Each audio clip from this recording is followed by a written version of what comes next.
Assalamualaikum warahmatullahi wabarakatuh. Saudara-saudaraku yang saya cintai, saya banggakan. Masih tentang polemik nasab Alawi. Salah satu jajaran ulama papan atas dari PBNU yang ikut inten membahas ini, memprihatinkan fenomena ini adalah Kiai Haji Ahmad Isomuddin atau Gus Isom dari Lampung. Salut buat beliau, karena beliau bukan ulama NU ecek-ecek, bukan ulama NU level bawah. Beliau pernah menjadi Rois Suriah PBNU selama 10 tahun.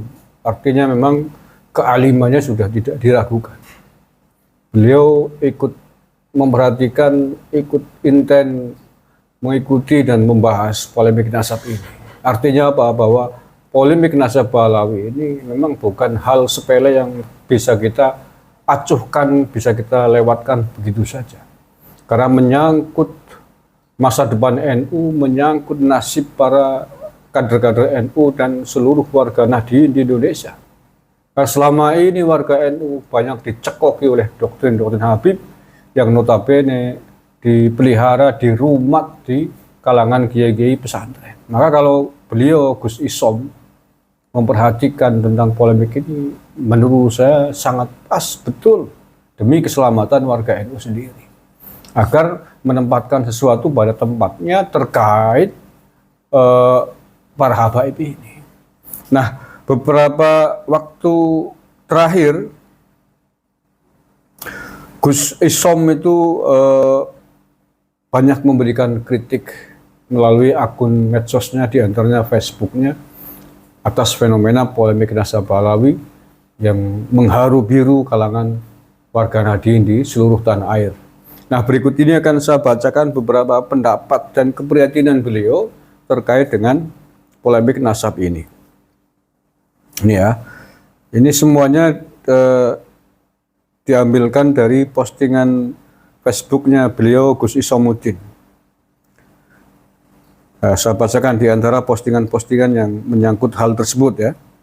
Dari soal nasab hingga tambang sebagai warga NU, otak saya sungguh dipengaruhi beragam pertanyaan dengan tanda tanya besar.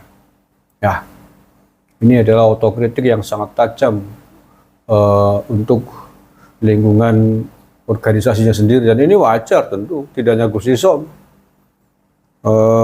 Kader-kader NU yang kritis pasti akan menyisakan tanda tanya yang sangat besar terkait hal tersebut, baik polemik nasab ini maupun soal tambang. Karena pertanyaan, apa saja pertanyaannya ya, masing-masing pasti punya benak pertanyaan sendiri. Kemudian ilmu, amal ibadah, nasab, ketampanan, kecantikan, harta, kekuatan, dan banyaknya pengikut sebagai anugerah Allah, tidak untuk merendahkan orang lain. Betul. Dan ini tentu saja kritik yang ditujukan kepada para habib yang kerap kali merendahkan ulama-ulama Nusantara, kerap kali merendahkan kiai-kiai NU karena merasa memiliki klan yang lebih utama, merasa klannya lebih mulia dari kiai-kiai pribumi. Kan sudah sering kan dibahas, ada yang mengatakan bahwa satu habib yang bodoh masih lebih mulia dibanding ulama biasa, kiai berapa tuh, 40 atau 70. Itu kan luar biasa. Padahal sementara mereka belum bisa membuktikan diri bahwa mereka betul-betul zuriat Nabi Muhammad SAW.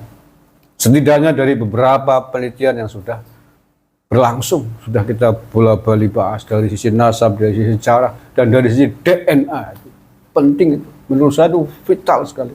Yang pertama kali harus diselesaikan menurut saya adalah DNA. Karena DNA Rasulullah, DNA keturunan Nabi Muhammad itu sudah ada database-nya, yaitu C1. Makanya sebelum membahas masalah silsilah nasab ini, menurut saya yang paling urgent adalah DNA dulu. Kalau DNA-nya memang betul-betul C1 sama dengan database DNA-nya keturunan Nabi SAW, ya sudah, tinggal meluruskan nasabnya yang benar mana. Tapi kalau DNA-nya sudah bukan C1, apalagi DNA-nya G, ya sudah, hentikan. Jelas itu mau mengatakan bin siapa itu palsu semuanya. Nah, gitu kan. Oke, kemudian postingan dari Gus Isom yang lain. Para tokoh NU, apalagi para pengurusnya di setiap level, tidak boleh diam, pura-pura tidak tahu saat ada beberapa Habib terbukti memalsukan sejarah berdirinya NU. Betul, tepat sekali. Dan saya membahas masalah ini tentang adanya sejarah NU yang diduga dibelokkan oleh beberapa oknum Habib, ya. Sekali lagi, oleh beberapa oknum Habib. Karena yang mengatakan sejarah berdirinya NU ada perannya Habib itu bukan hanya satu Habib. Tadi beberapa Habib dengan versi yang berbeda-beda. Ini kan lucu. Ini kan menurut saya adalah upaya mengacaukan sejarah. Ada satu Habib yang mengatakan bahwa Hasyim Asy'ari mendirikan NU dulu karena diperintah oleh Habib ini. Habib yang lain mengatakan oleh Habib ini berbeda lagi. Ada yang mengatakan Habib A, B, C, D. Tidak hanya satu, beberapa. Ini kan lucu, sejarah berdirinya NU buat main-main, diacak-acak dengan seenaknya sendiri tanpa membuktikan manuskrip yang jelas. Sampai hari ini hanya dongeng gitu, yang mengklaim bahwa NU didirikan oleh Hasyim Asy'ari atas jasa Habib. Itu klaim yang tidak bisa atau setidaknya belum bisa dibuktikan dari sisi manuskrip yang bisa dipertanggungjawabkan. Oleh karena itu, sebagai warga NU, sebagai GNU mestinya tidak boleh diam. Jangan diam. Sejarah rumahnya sendiri, ibarat rumah itu ya. Sertifikat atau sejarah sertifikat rumahnya diklaim oleh orang lain, oh kita diam. Berarti kan Anda tidak menghargai rumah Anda. Anda merelakan rumah Anda mau dirampok oleh orang lain. Kan begitu. Jadi saya sepakat dengan Gus Isom terkait ini. YNU tidak boleh diam. Harus bersuara. Harus bersuara, belalah harkat martabat sejarah NU kalau betul-betul kader NU. Oke, kemudian Gus Isom juga menulis, sulit dipercaya jika ada Habib yang ilmu batinnya melampaui Al-Imam Asy-Syafi'i, yang Al-Imam Ahmad saja mendoakannya dalam sholat selama 40 tahun. Ya, karena ada Habib yang mengatakan, ada Habib yang mengatakan lebih mulia dari Imam Syafi'i.